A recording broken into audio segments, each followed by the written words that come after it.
Hi guys! Welcome to my vlog. Itong video na to pala ay nagbakwit kami ni Bibi gawa ng yung kanyang tatay ay lasing na lasing pag-uwi.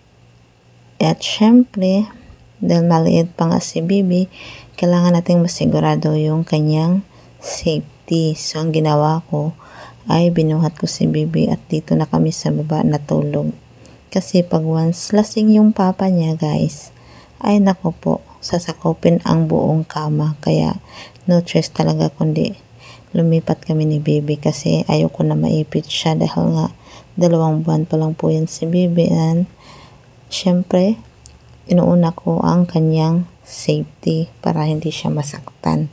Mahirap na baka naman hindi ko mapansin yung time na makatulog ako, madaganan siya or kung ano pa man dyan. Kasi kahit nasa kabilang side yan siya ilagay, hindi sa gitna, yung tatay, alam nyo naman, pag nakainom, sobrang likod talaga. Kaya, unahin talaga natin yung safety ng ating mga anak, lalong-lalo na kung sila ay baby pa. So, yun nga guys, habang nandito na kami sa ibaba, nagkukintuhan muna kami dalawa, and then nakikinig naman din si Bibi sa akin. Ayan, tapos nung kinis ko siya yan, sarap ng ngiti niya, diba? Ano na pala to guys, madaling araw na mga 3 AM na to.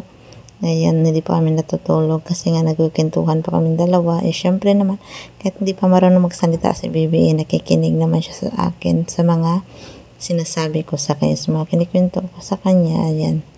At saka, sana nga, balang araw, pagdating ni Bibi ay hindi gagaya sa tatay niya na kahit paminsan-minsan lang uminom, kung makainom naman hindi naman din uuwi na hindi lasing na lasing. Yun lang yung mahirap talaga guys, pag once uminom, kumbaga hindi yung shot na pampantok lang, talagang lasingan. Yun yung mahirap talaga dyan guys. And then syempre kinabukasan may trabaho, diba? Kaya dapat talaga bigyan yung time mo na makapag-relax ka ng maayos, makatulog ka ng maayos, diba? Para bukas naman ay meron kang lakas, hindi yung pagod yung utak mo, pagod pa yung katawan mo, diba guys?